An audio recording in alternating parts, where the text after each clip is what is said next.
자, 근세정치 보겠습니다. 사리만 보겠습니다.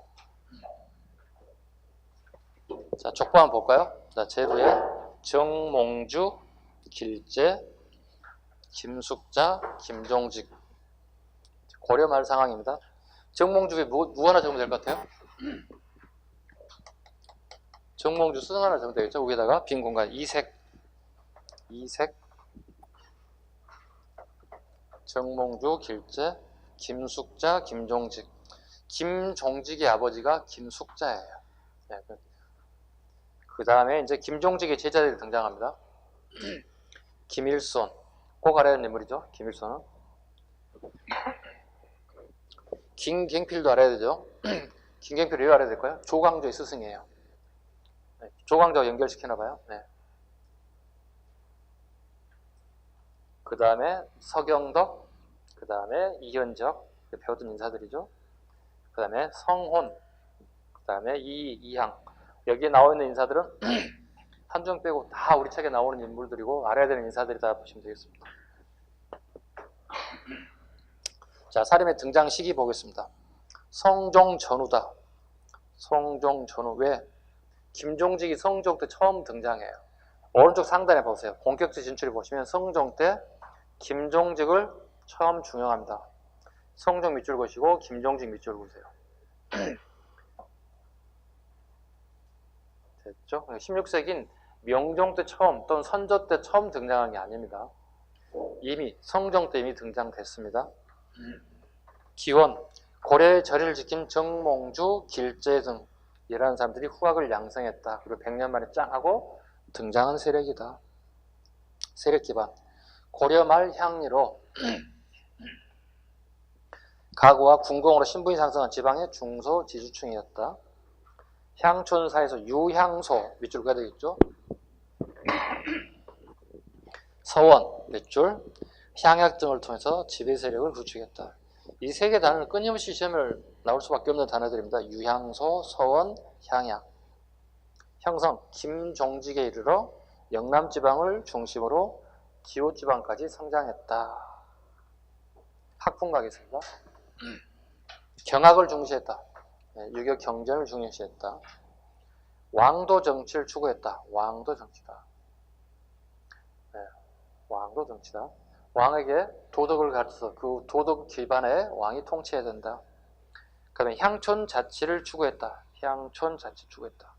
향촌 자치를 꼭 알아야 되고요. 사림들이 생각하는 것은 왕도 정치죠. 그죠?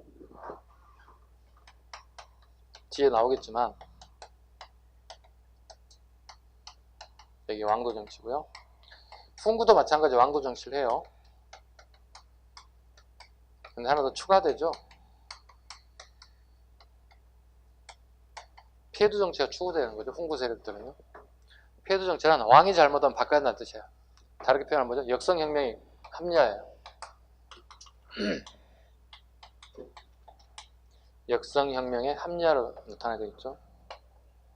고려가 조선에게 무너지잖아요. 역성혁명의 합리화를 시킬 수 있는 게 정통성을 가져가는 게 폐두 정치다 보시면 돼요. 왕이 잘못하면 바꿔도 된다.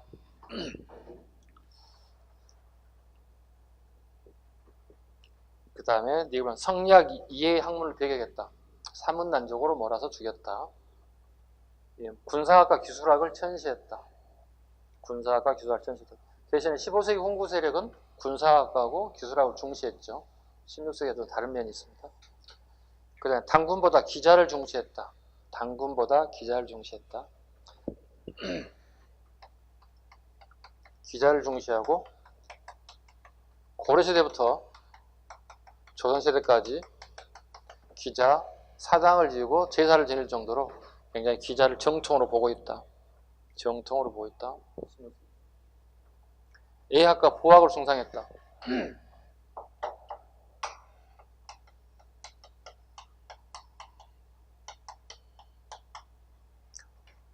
임난 이후죠. 임질왜란 이후에 예학을 굉장히 강조하죠. 네, A에 대한 학문이죠. 네, 이것 때문에 터져 나오는 것들이 이제 예속 논쟁이죠. 즉 노론 세력들이 이걸 더 강조하는 이유는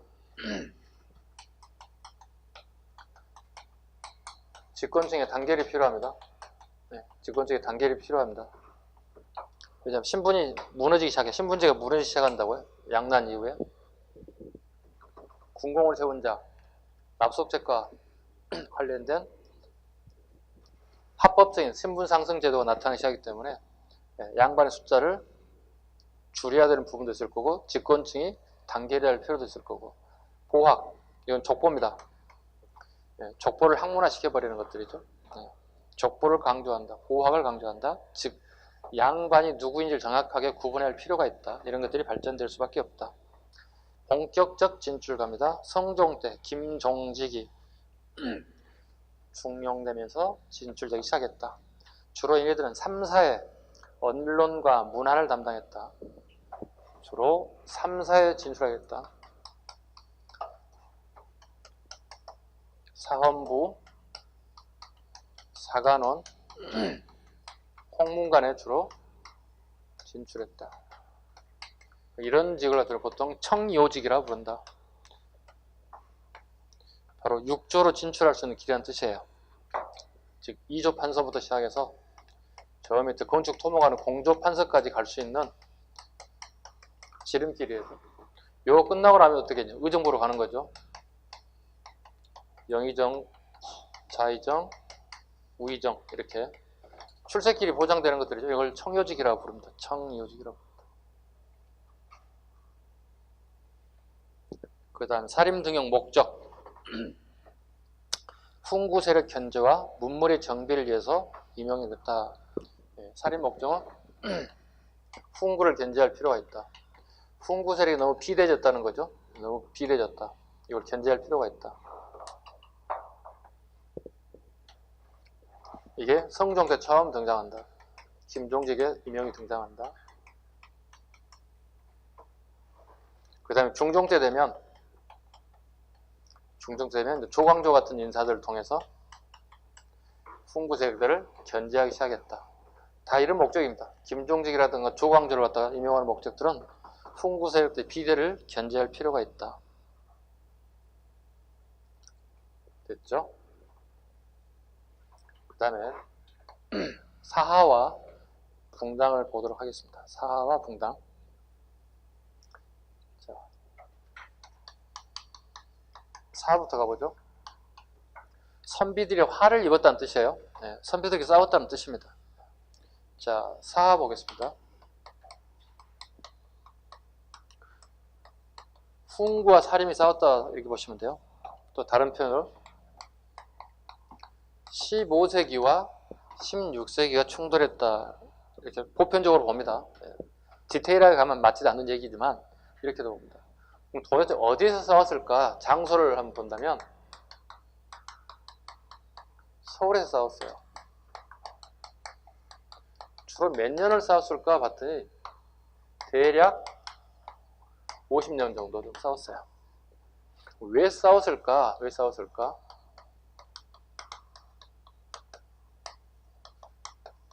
공직자의 자리가 한정되어 있다.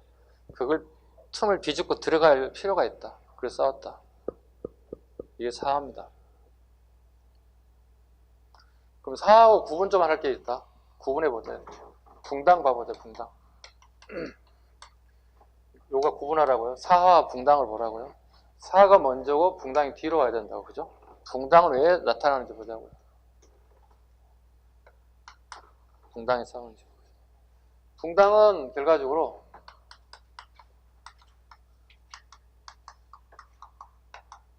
사림 내부의 갈등이라 보면 돼요. 사림 내부의 갈등이다. 그럼 대충 몇 년을 싸웠을까? 몇 년을 싸웠을까? 대략 한 300년 싸워요. 한 300여 년 싸웁니다. 나라가 많을 때까지 싸웁니다. 그럼 어디에서 싸웠을까? 장소. 어디에서 싸울 것 같아요?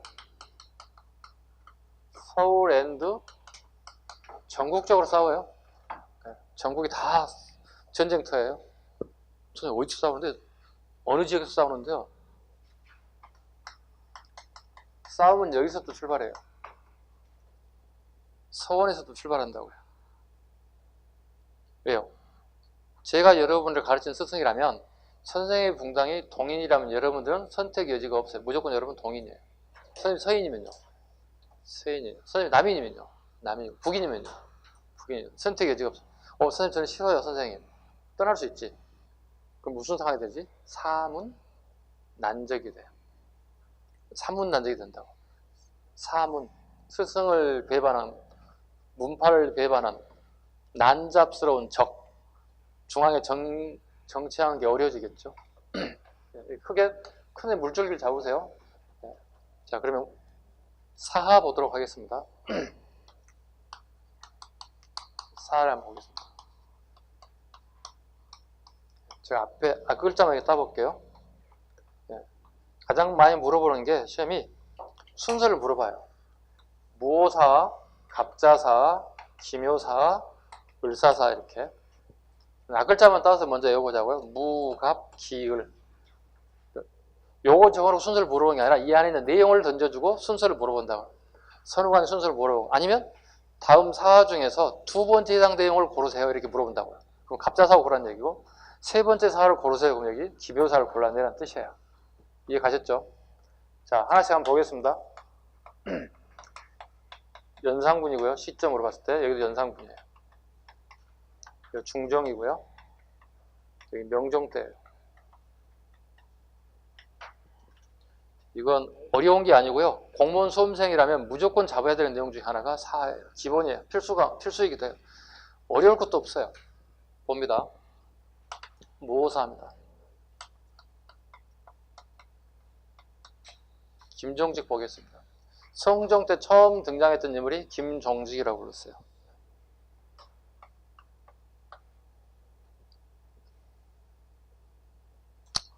자, 김정직 무오사 한번 보도록 하겠습니다. 자, 근데 김정직은 이미 돌아가셨어요.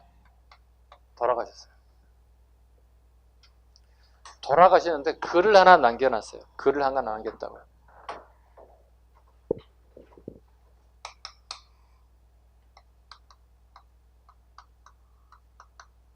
이 글을 하나 남겨놨어요. 자, 이거 한번 제가 시켜볼 테니까 한번 읽어보세요. 제일 앞에 한번 읽어볼게요. 한번 읽어보세요. 크게 한번 읽어보세요. 다 들리게. 예, 뒤에 한번 읽어봐 주시죠. 뒤에 분. 예, 뒤에 분 한번 읽어봐 주시죠. 같은 거죠? 뒤에 분 한번 읽어봐 주시죠. 지금 아니니까 계속 시키는 거거든요. 옆으로 가볼까요? 읽어봐요. 그 우리나라 사람 습관 중에 두 글자 띄어 읽는 습관이 있어요. 대한민국, 동국대학, 당국대학 다 이렇게 띄어 읽는 습관이 있어요. 앞으로 가볼까요? 뭐 뛰지 말고 이상하게 다시 띄어보라는 얘기. 앞으로 가보시죠. 뛰지 말래. 그렇게 두 글자씩 끝내 다들.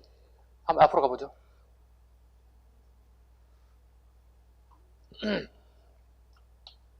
이렇게 잘라볼까요? 자, 다시 한번 읽어보실래요 이제? 이쪽 라인 가보겠습니다. 네, 읽어보시죠. 네. 네, 제일 정확하게 읽어주셨어요. 예, 맞아요. 우리가 두 글자씩 띄어있는 습관 때문에 이거 봐봐요. 의제는요 황제 이름이에요. 근데 여기다 붙이면 어떻게 되죠? 이상하잖아요. 자, 사람이 돌아가시면 어떻게 하죠? 조의를 피하는 거죠. 우리 조문 간다고 그러잖아요. 부모님, 친구 아버님 돌아가시면 조문 간다 얘기 하잖아요. 조문 간다. 여기는요 초나라 황제의 이름이에요. 의제예요. 이 글을 적었다는 문장이에요, 이건. 항우 아시죠? 서초패양.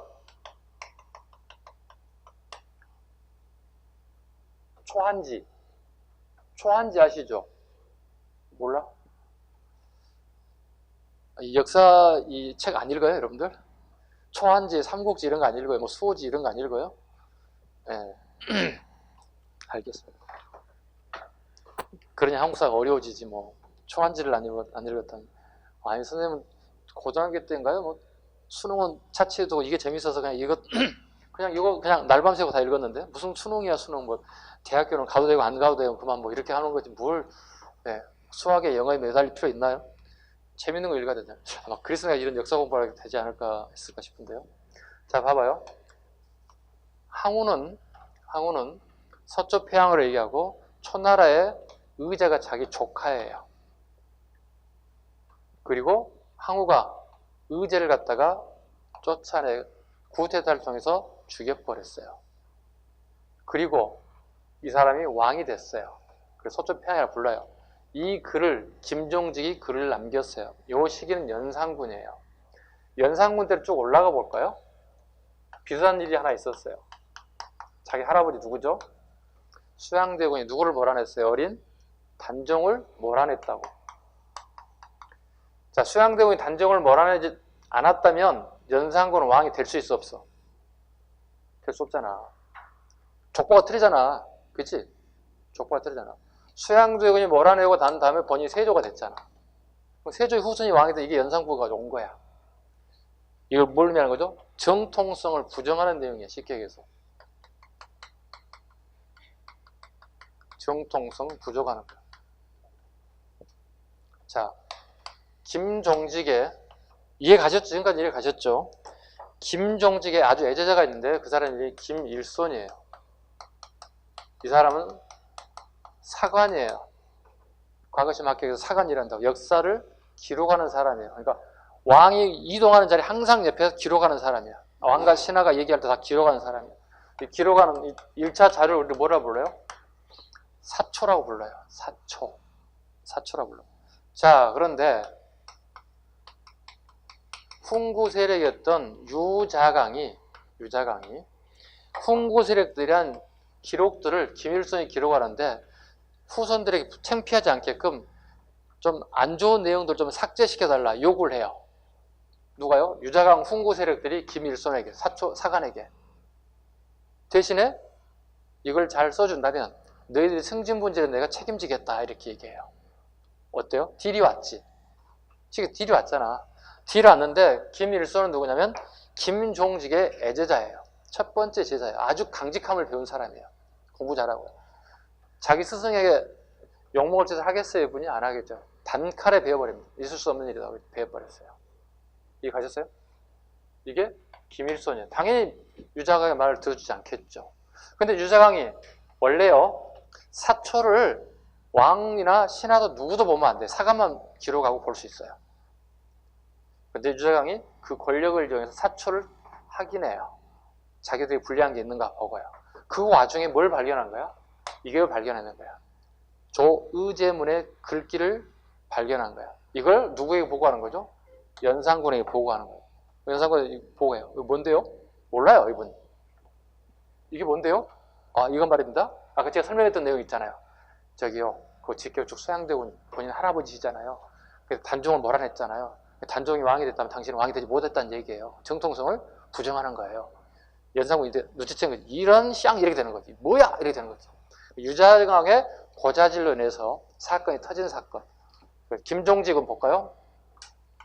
김종직은 부관 참시를 당하고요. 이미 돌아가신 분이라고 그랬잖아요. 부관, 관을, 부자는 도끼 부자야. 도끼로 관을 부순다는 얘기야. 참시, 다시 시신을 끄집어내서 우리 사람 신체 구조를 맞춰. 그런 다음에 칼을 다시 배. 이게 뭐죠? 일종의 사자에 대한 명예훼손이지. 생각해보면 여러분 부모님 또는 할아버님 조상이 돌아가셨는데 누군가가 관을 가서 관으로 부숴서 시신을 끄집어내서 뼈를 다시 맞춰서 칼을 베는 행위를 했다. 어때요? 화 많이 나죠. 더더욱 여러분 이 시대도 화가 날 거 아니에요. 근데 이 시대는 어떤 시대예요? 성리학의 나라야. 유교의 나라야.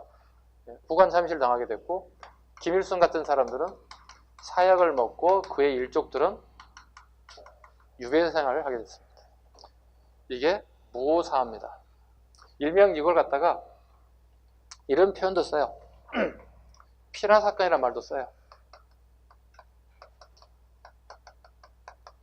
한은 할을 입었다는 뜻이 되는 거고 필은 글을 썼다는 뜻이에요. 글을 잘못 써서 잘못 쓴 건 아니지. 잘 썼지. 왜? 사관은 거짓말하면 안 되는 거잖아. 있는 그대로 기록하는 거죠. 이게 일명 무오사예요. 무오사예요. 참고로 선생님이 김일손의 직계 후손이에요. 네, 참고로 여러분들 뼈대 있는 집안의 가문의 자식과 수업을 같이 하고 있습니다. 괜찮습니까? 선생님이 그런 역사를 가진 집안이었군요. 예. 그럼 우리 집안 내력이 하나 있어요. 참고로 개인적인 얘기입니다. 우리 집 족보에 보면 전주유 씨가 없어요. 전주유 씨하고는 절대 결혼하지 말라는 엄명이 떨어져 지금까지 지키고 있어요. 없어요. 혹시 전주유 씨 있으면 그냥 얘기하지 마세요. 괜히 선생님 얼굴 껄끄러질 수도 있으니까. 또 옛날 얘기니까 재밌으라고 하는 얘기니까 참고만 하시면 됩니다. 예, 필화 사건, 필화. 빨간색이 잘 안 보이는군요. 빨간색을 안 써야 되겠는데 노란색만 쓸게요. 그러면 필하 사건이라고 합니다. 글을 잘못 써서 하를 입었다. 이게 부호사입니다. 됐죠 이제? 자, 갑자사 가도록 하겠습니다. 자, 이 사람은 알아둘 필요죠. 조선시대 최고 간신 중에 한 사람이 임상옥이라는 사람이 있어요. 훈구 세력입니다. 자, 연산군이 타락의 극치를 가고 있습니다. 타락의 극치를 가고 있습니다. 네, 타락의 극치를 가서 많은 사대부로부터 재물을 탈취하게 하고요. 재물을 탈취하고 그 다음에 전국 이쁜 미녀들 다 잡아다가 파티에 참석시킵니다. 그래서 만든 게 그 관청 이름이 흥청망청이죠. 우리 보통 흥청망청이라는 사자성어를 가끔씩 쓰죠. 돈을 그냥 물밀듯이 쓴다 할 때 흥청망청 쓴다는 표현을 많이 쓰죠. 이때 흥청과 망청은 여자들, 이쁜 미인들을 잡아다가 연산군하고 술 같이 먹고 그 자리에 앉히는 일을 했던 그 부서를 갖다가 흥청, 그 다음에 망청 이렇게 썼습니다. 자, 이게 이제 재산이 바닥을 기기 시작해요. 그래서 연산군 때 사대부들 집안에 재산을 털어먹기 시작해요. 이번엔 김대감이 쏘시오, 오늘 내일은 이대감이 쏘시오. 한 번 쏠 때마다 기둥뿌리가 무너지는 거야. 계속 이게 반복돼 봐요. 어떻게 가요? 출근하기 싫어지지. 왜? 오늘은 혹시 내가 대상 아니야? 내가 우리 집 왕창 바가지 쓰는 거 아니야? 출근 못 하겠는데? 계속 이게 반복돼요. 반복되죠. 그리고 이 와중에 임상옥이라는 자가 연산군의 어머니 생모 폐비 윤씨 사건을 갖다가 자기 연산군에게 보고를 하게 됩니다. 자기 어머니를 죽이는데 참여했거나 동참했던 인사들 전부 다 고자질을 해요. 이때 어머니 연수를 갑자, 연산군에서 갑자사가 됐어요. 싹 다 죽여버려요. 여기에는 훈구도 포함됐고 살인도 다 포함됐어요. 자, 임상옥 훈구 세력이에요. 그죠? 훈구 세력인데 훈구까지 죽여버렸어요. 왜요? 권력은 나눠 갖는 게 아니야. 내가 혼자 권력을 독점하고 싶어. 그래서 당연히 살인 세력, 그 다음에 훈구 세력이 다 피해를 받게 됐다 보시면 돼요. 됐죠? 그 다음에 기묘사가입니다. 실제 시험에 가장 많이 나오는 게 기묘사죠. 네, 가장 많이 나오죠. 기묘사 가겠습니다. 중종 때입니다. 자, 중종은 연산군을 몰아낸 왕이죠. 중종 반정을 통했죠. 본인이 왕이 되고 싶었던 건 아니죠. 그죠? 중종 반정 세력에서 왕이 추천되는 인물이에요. 그죠? 그럼 중종 주변에 하면 누구로 에워싸여 있는 거야, 지금 현재? 훈구 세력으로 다 에워싸여져 있는 거예요. 에워싸여져 있어. 그래서 왕이 무슨 정책을 하나 하려치면 어떡해요? 저기, 잘 모르시는가 본데요. 당신 할아버지하고 아버지 때는 이렇게 안 하셨어요. 그렇게 하시면 안 돼요. 왕한테 사사건건 전부 다 태클을 거는 거예요. 왕이 명색이 왕인데 무슨 정책 하나를 필 수가 없는 거예요. 그럼 도대체 이게 뭘 할 것인가? 할 게 없어졌어요. 마침 성균관에 공자님 이필을 모시고 제사를 지내는 그런 일이 발생했어요. 이때 참가해서 알성시험을 보게 돼요. 알성시험 정기시험이 아니라 부정기적인 시험이에요. 성균관 유생들 대상으로 보는 과거 시험이에요. 부정기 시험이지만 성균관 유생들이 굉장히 좋은 시험이죠. 왜? 3년마다 봐야 되는 시험을 갑작스럽게 볼 수 있잖아요. 그래서 알성시에 왕이 와주기를 항상 기다리고 있을 수밖에 없는 거지. 그렇잖아. 여름 시험 다 끝났잖아. 국가직 지방이 다 끝났잖아. 야, 9월 달에 특별하게 1000명 모집한 게 있대, 국가직. 대박 난 거지, 그러면. 어떻게 그러면. 땡큐지, 여러분 입장에서. 시험이 끝났다고 생각하고 내년을 기다리면 갑자기 시험이 생겨봐요. 얼마나 좋은 일이에요. 이게 알성시에 얘기해서. 여기서 장원급제를 해요. 누가요? 여러분 아시는? 조광조가요. 조광조의 답지, 즉 답지를 대책이라고 하는 이 대책을 보고 깜짝 놀래요. 이런 인사가 여기 있었단 말이야. 이걸 바로 픽업시켜요. 네, 픽업시켜야 돼요. 이 양반 20대 후반이에요. 조광조가. 30대 초중반에 장관째로 올라가요. 그러니까 속성 크죠. 한 5년 만에 장관째로 올라갔다는 뜻이에요. 여러분이 공무원 시험 합격했는데 5년 지나고 난 다음에 50년 지나도 될까 말까 하는 일을 갖다가 5년 만에 장관째를 앉혀봐 어떻게 돼요? 초고속 승진이잖아요. 이게 조광조예요. 조광조가 뛰어난 인사이거든요. 아까 조광조 누구의 제자라고 그랬지? 살짝 봐. 책 봐. 컨닝 해봐. 김갱필이에요. 원래 조광조는 처음부터 살인이 아니에요. 그냥 사람이에요. 그냥 조광조일 뿐이에요. 근데 김갱필을 유배해 왔는데 자기 동네로 온 거야. 그 유명한 인사가. 그거 배워야지 가서. 그지? 조광조가 김갱필에 가서 밑에 가서 배운 거야. 너무 잘 배운 거지. 그리고 김갱필도 마찬가지. 뛰어난 제자를 맞이한 거지. 그죠? 내가 여러분 너무 잘 가르치고 여러분들 뛰어난 제자였길 바랍니다. 무슨 말인지 같이 해요 지금? 네. 혹시 좋은 분이 계셨다면 정신 바짝 차려야 돼요. 그죠? 뛰어난 제자가 되기 위해서는 그죠? 그죠? 뛰어난 제자는 제야에 뛰어난 필요가 없습니다. 합격해야 됩니다. 그죠? 합격해서 뛰어난 제자가 돼야 됩니다. 예전에 선생님 나는 이런 사람이 있었는데 내가 이렇게 가르쳐서 내가 합격했지. 이런 생각을 가지고 있어야 되겠죠. 그때 뭐 이렇게 하면 안 된다고요. 자, 조광조의 계획장치 하나 보겠습니다. 조광조 계획장치 시험에 잘 나올 수밖에 없습니다. 첫 번째, 이훈 삭제 감독. 훈구 세력들이 너무 공이 커요. 왜냐하면 관직 가져갔죠. 알짜배기 관직 다 가져갔죠. 토지 받았죠. 노비 받았죠. 세금 안 내죠. 어때요 혜택? 빵빵하잖아요. 너무 좋잖아요. 이건 부패잖아요. 그리고 이훈 삭제를 합니다. 76명 정도가 짝퉁 같아. 이걸 전부 다 깎아내야 돼. 이 훈을 삭제한다는 거예요. 결과적으로 삭제를 해요. 근데 문제는 삭제를 당한 사람 입장에서는 조광조가 아주 얄밉지. 너희 시 두고 봐 이렇게 되겠지. 감정을 가질 수밖에 없지. 그래서 훗날 조광조가 76인에 이훈을 삭제하면서 굉장히 많은 적을 만들게 돼요. 그 원인 중에 하나예요. 그 다음에 조광조의 정책 하나 보겠습니다. 향약, 여시향약이 처음 들어오죠. 네. 향촌 자치에 관련된 부분. 그 다음에 소학. 어린아이들에게 소학을 가르쳐야 할 필요가 있다. 소학을 가르칠 필요가 있다. 그죠? 그 다음에 그 도교 행사가 있었죠. 도교 행사를 폐지합니다. 도교 행사를 어디서 합니까? 도교 행사 어디서 해요? 소교에서 하겠죠. 이런 걸 다 폐지합니다. 자, 이런 걸 다 폐지하고 계획 정책은 다 좋았어요. 근데 이제 적을 너무 많이 만들었던 거예요. 그 결과적으로 이제 이상한 사건으로 하나, 아웃되는 사건이 하나 벌어집니다.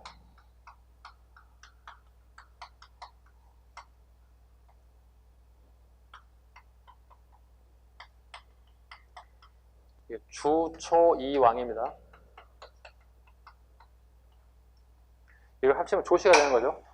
조씨가 왕이 된다네 하는 이런 말도 안 되는 나무 이파리에다 꿀을 감즙을 발라서 이런 나무 이파리에요. 궁궐에는 나무 이파리에 이런 감즙이라고 하는 것을 달달한 걸 글자를 이렇게 타서 찍어놨어요. 벌레들이 와서 갉아먹어요. 이걸 궁녀들이 왕에 갖다 보고하죠. 전하, 이런 것이 소문이 퍼져 있습니다. 미물인 곤충들도 이분이 조씨가 왕이 된다고 소문나고 있습니다. 중종이 이 사실을 어린아이가 아닌 이상 알겠죠. 야, 어떤 놈이 장난했구나 알지 않을까요? 그렇잖아요. 누군가가 감즙을 달달한 요즘은 꿀벌 같은 거 발라놓고 벌레를 올려놓으면 그거 갉아먹을 거 아니에요. 그거. 하다 보니 주초이항이라는 단어가 드러나는 거죠. 조씨가 왕이 된다네 이런 글귀를 나타나요. 그런데 중종이 이걸 갖다가 수용을 해요. 왜 수용을 할까요? 그 중종 임금이 조광조가 잘하는 건 알아요. 근데 이제 약간 그 우리 속된 말로 비상한다는 말 아세요? 그죠? 비상한다는 말 아시죠? 그 왕의 흠집 나는 짓을 좀 해요. 조광조가. 왕이 뭘 하냐면 그 중종은 왕이 될 순서가 아니었죠. 그러다 보니까 세자 교육을 받지를 못해요. 세자는 왕이 될 후보자들을 교육시키는 거거든요. 그걸 경연이라 불러요. 앞으로 왕이 될 사람들에게 왕교육을 시키는 거예요. 이게 경연이에요. 경연이 왜 중요하냐면 왕이 될 사람을 교육하는 것도 좋겠지만 문제는 이때 자기 사람을 만드는 거예요. 자기 사람을 만드는 것도 하나의 방법 중에 하나가 경연이에요. 중종은 이걸 안 했기 때문에 자기 사람이 없는 거예요. 왜냐면 신하들이 와서 교육을 시킬 거 아니야. 세자자 이건 꼭 배우셔야 됩니다. 이건 아셔야 됩니다. 이건 논어에 나오는 거고 이거 맹자에 나오는 거 다 가르쳤을 거 아니에요. 예문들을 다 가르쳤을 거거든요. 교육 잘 가르치네. 그럼 이 사람이 자기 사람이 될 수 있는 거야, 훗날. 그죠? 여러 사람이 자기 사람을 만들 수 있는. 일단 이게 자기 사람이 없어. 갑자기 왕이 된 사례다. 일단 그럼 경연에서 어떻게 중종의 마인드는 나 열심히 배워야 돼. 왕이 됐으니까. 내가 세자들 해본 적이 없기 때문에 난 열심히 배워야 돼. 그래서 조광조가 이걸 직접 교육시켜요. 조광조가. 어때요? 빡셀까요? 실질할까요? 빡셉니다. 조광조 어떤 사람입니까? 빡세게 가르칩니다. 그 다음에 자존심 상하는 문제가 하나 관련했습니다. 경연이란 말은, 경연이란 말은 유교 경전을 가르치는 뜻의 경연이고요. 연은 대자리 연이에요. 대나무로 만든 대자리에 앉아서 교육을 받는 거야. 차가운 데 앉아서. 그래 정신 바짝 차린다고. 그런데 보통 왕이 중앙에 딱 앉고 밑에 신하가 앉는 게 일반적이잖아요. 조광조 봐요. 저기요, 내려오세요. 어디 스승 앞에서 위에 앉아 있습니까? 내려오세요. 조광조를 약간 디스하는 거예요. 조광조가 왕을. 여기 앉아 대나무 자리에 앉아가지고 조광조가 가르치는 거예요. 이게 이제 하루에 한 번 끝나는 게 아니라 하루에 4번을 해요. 아침에 일어나서 점심 먹고 저녁 먹고 잠자기 전에 11시에 한 번 더 해요. 총 4번을 해요. 매일 반복하는 거예요. 처음에는 자기가 마인드가 괜찮았어요. 중종 마인드가요. 나는 부족하기 때문에 배워야 된다는 생각을. 근데 점차 갈수록 이제 짜증이 나기 시작하는 거지. 이 와중에 이제 주초이양 사건이 터져나온 거지. 그래서 어떻게 해요? 조광조를 유배 보낸다고요. 어디로 유배 보내는지 알아야 돼요. 전라도 하순 땅으로 유배를 보내게 돼요. 하순 땅으로 유배를 보내요.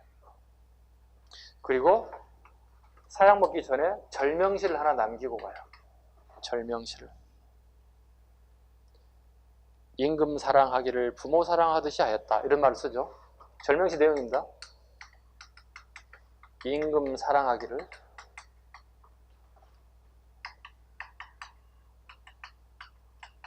부모 섬기듯 하였다.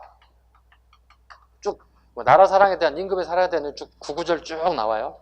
이런 게 이제 사례로 나올 수 있어요. 이게 물어본다면 절명시예요.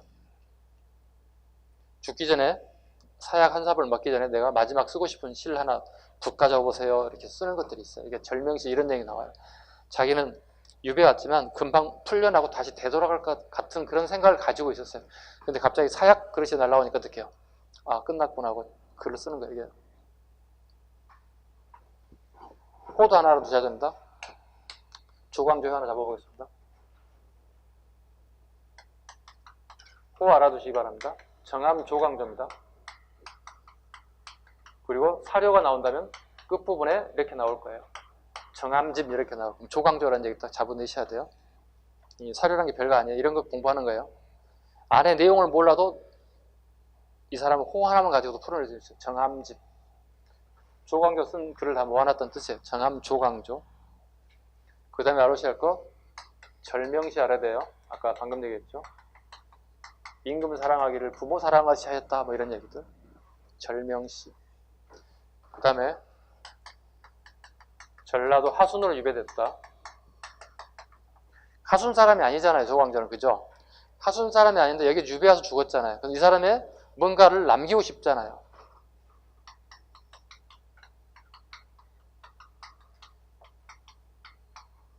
하순에 정녀 유업이가 있어요. 유업이란 이 사람이 여기서 태어난 건 없어요. 그러나 여기 와서 유배했다는 기록만 있어요. 이걸 기록하는 것 같아 우리는 유업이라 불러요. 내가 저기 전라도 하순에 태어난 사람 아니란 말이지. 근데 내가 어떤 인연을 해서 거기 와서 유배 생활을 했다는 얘기죠. 이걸 기념하고 싶은 거야. 그래서 거기에 유업이라는 것이 세우기 시작한다. 기본으로 조광조에 대한 내용들 사료로 나왔을 때 기본적으로 잡아야 할 내용들입니다.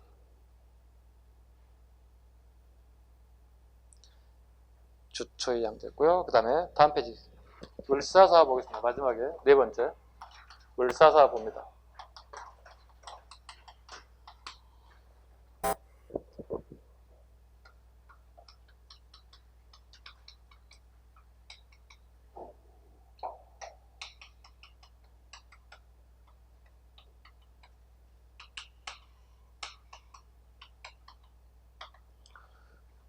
자, 봐봅니다. 자, 중종 이후입니다. 중종 이후에 인종이 왕이 되는데요. 보겠습니다. 인종이 태어났을 때 어머니 장경왕후가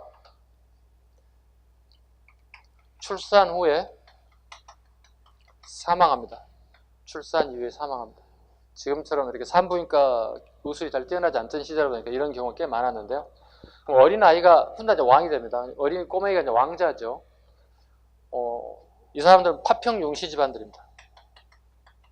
파평윤씨들. 특히 그의 외삼촌이 윤임입니다. 훗날 이 사람을 대윤이라고 부르죠. 대윤. 윤임이요. 자, 자기 누이가 죽었죠. 어린 조카가 왕이 될 사람이죠. 그럼 왕은 새로운 장가를 가겠죠. 그죠? 왜? 왕이 죽었기 때문에 새로운 왕비를 맞아야 될 거 아니겠어요. 그럼 이왕이면 다른 집안보다는, 다른 이씨, 김씨, 박씨보다는 같은 파평윤씨 집안에서 처자를 하나 구해서 결혼시키는 게 낫겠다. 그게 문정왕후예요. 그래서 문정왕후가 결혼하게 된 거예요. 그래서 문정왕후가 이 어린 꼬맹이, 훗날 인종이 되는 이 어린아이를, 왕자를 열심히 잘 길러요. 왜?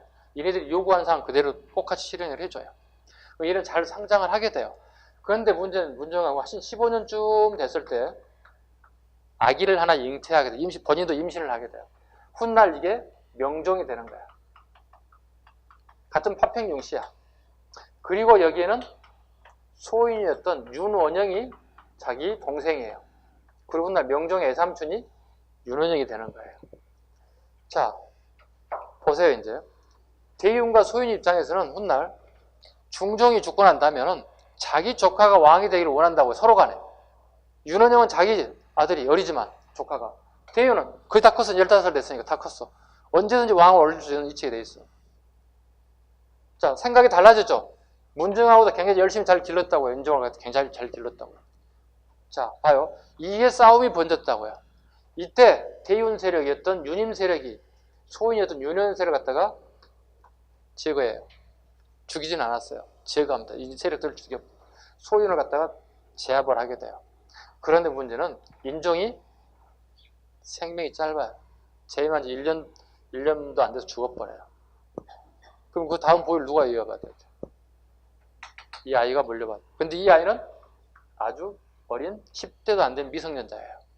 그럼 누가 이걸 해야 합니까? 수렴청정을? 자기 어머니 문정왕후가 드디어 섭정에 나서게 됐어요. 이걸 수렴청정이라고 불러요. 이걸 뭐라 부른다고요? 수렴청정이라고 불러요. 잘라볼게요. 수렴청정을 모르는 사람이 태반이니까. 드라마를 볼 때는 알았는데 물어보면 대답을 못 하더라고요. 볼게요. 수렴. 자, 여기 왕이 앉아 있어요. 신하들이, 여러분 신하들이 다 쫙 앉아 있는 거예요. 이게 왕의 어머니가 길다란 발을 쳐요. 발을 치고, 그리고 그 발 뒤에 어머니가 앉아 있어요. 발을 치는 이유는 이렇습니다. 조선의 여인들은 결혼하게 되면 남자를 두 사람만 볼 수 있어. 남편하고 자기 아들밖에 볼 수 없어. 즉 애간 남자는 보면 안 돼. 조선이라는 나라에서는. 그래서 여기서 발을 치는 거야. 그리고 청정이잖아요. 정치를 듣는다고요. 그리고 꼬맹이가 결정권이 없어요. 그 엄마를 쳐다봐 이렇게. 그럼 어떻게 할까요? 이렇게 해요. 왕이 뭐라고 그러죠? 이리 하라십니다. 이렇게 전달을 메신저 역할 정도밖에 못해. 이걸 수렴청정이라고 불러요. 됐죠 이제? 수렴청정이라는 단어 이해 가셨죠? 정치를 듣는다. 발을 치고 여인이요. 거의 대부분 자기 어머니들이겠죠. 수렴청정. 수렴청정. 발을 치는 이유? 여성들은, 기혼 여성들은 볼 수가 없다. 애간 남자를 볼 수 없다. 자기 남편이나 자기 아들이는 볼 수가 없다. 그래서 발을 친다. 여기 다 신하들 애간 남자들이잖아. 모르는 남자들이잖아. 그죠? 발을 칠 이유가 거기 있다. 자, 봐요. 명종이 어린 나이고 문정왕후와 왕권을 잡았어요. 쉽게 해서. 문정왕후가 결과적으로 어떻게 거의 모든 정치를 끌고 간다고 해요. 그런데 문제는 뭐야? 윤원영이지. 윤원영이 어떻게 대윤이었던 윤임 세력을 제거해버려. 그리고 윤원영은 자기 친형마저도 제거해버려. 권력을 형제가 나눠 가져갈 수 없어. 그래서 자기가 권력을 독점하기 시작한다고. 그 윤원영이 권력을 독점하기 시작해. 누구 백을 믿고 있는 거죠? 자기 누나 백을 믿고 있어. 온갖 만행을 다 해. 공감만 한다. 이해 가셨죠? 네. 이때 무슨 사건이 터져 나오는 거예요, 이제? 백성들의 불만이 터져 나와. 자, 어떤 불만이 터져 나오는지 보겠습니다. 우리가 지도를 그럴 때 이렇게 그리잖아요, 지금 현재, 그죠? 지금 예전에 서해안은 이렇지는 않았어요. 이거 전부 다 간척한 거예요. 간척한 거예요. 간척해서 이렇게 땅에 늘어나는 거예요. 특히 이거 간척해가지고 세조 때 간척하면 농지를 만들었다는 얘기잖아요. 그럼 농지를 누구에게 줘야 돼? 경자 유전의 원칙이 있다면 농민에게 줘야 되겠지. 농사질 농민들에게. 근데 이게 서울에 있는 권력자들이 이 땅을 다 차지해 간다고요. 다 차지한다고. 세조 때부터 이렇게 땅이 넓혀. 그러고 난 다음에 명종 때 되니까 어떡해요? 세금이 과하게 걷어기 시작한다고. 그러다 보니 일반 농민들과 천민들은 할 수 있는 게 뭐냐면, 자, 여기 바닷가에 가면 이런 게 나타나요. 갈대가 자라요. 갈대가. 그럼 이 갈대를 베어다가 속풀이를 만들다든가 일상용품을 만들 수 있는 물건을 만들어서 시장에 팔아. 근데 대신에 여기 단가가 없지. 재료에 대한 단가가 없잖아. 자기의 수고비, 노임밖에 없잖아요. 그 다음에 그 물건을 싸게 팔 수 있는 거야. 그런데 갑작스럽게 어떻게 명종 때부터 어때요? 갈대를 베려고 하길래 하나당 이런 식을 내세요. 그럼 단가가 이런 일단 들어가게 된다는 얘기야. 그럼 예전에 시장에 판매되는 가격보다 배 이상이 올라가게 됐다는 얘기지. 물건 팔려 안 팔려? 안 팔리지. 불평불만이 쌓여 안 쌓여? 쌓일 거 아니에요. 그래서 많은 사람들이 특히 이쪽 서해안 쪽 충청 지역, 항해도 지역, 경기도 지역, 인천 지역 요 모든 사람이 불평불만이 쌓여. 그래서 항해도에 9월산을 중심으로 해서 불평불만 쌓인 사람이 모이기 시작한다. 이해 가셨습니까? 네. 요때부터 이제 우리나라가 굉장히 어지러우기 시작한다고. 야, 안 되겠다. 우리가 100년 지나고 봤더니 훈구 세력 가지고 우리나라 조선의 나라를 끌고 나가기 어렵겠네. 새로운 성리학 세상이 들어와야 되겠네. 그게 아까 뭐라 했지? 무슨 성리학이 들어와요? 주리, 주기. 어려운 그 성리학이 드디어 들어온다고. 이해 가셨죠? 즉 실천 성리학의 한계점을 느꼈다는 거죠. 그래서 이제 이한과 이희 같은 사람들이 이제 드디어 16세기 조선의 중기 시기에 즉 어려운 성리학들이 드디어 짱 하고 나타나는 시기다 보시면 되겠습니다. 이렇게 해서 사하에 대한 네 군데를 하나, 둘, 셋, 네 개를 전부 다 정리해봤습니다. 일단 첫 번째 무갑, 기을 암기하시고, 가장 많이 나오는 거 기묘사화, 중종 때 주광종. 그 다음 많이 나오는 게 무오사화. 가장 많이 나오는 두 개는 꼭 잡으셔야 돼요. 무오사와 기묘사에 대한 내용을 꼭 잡아달라는 얘기를 합니다. 사까지 조금 쉰 다음에 왕들의 얘기들을 또 살펴보도록 하겠습니다. 자, 쉬겠습니다.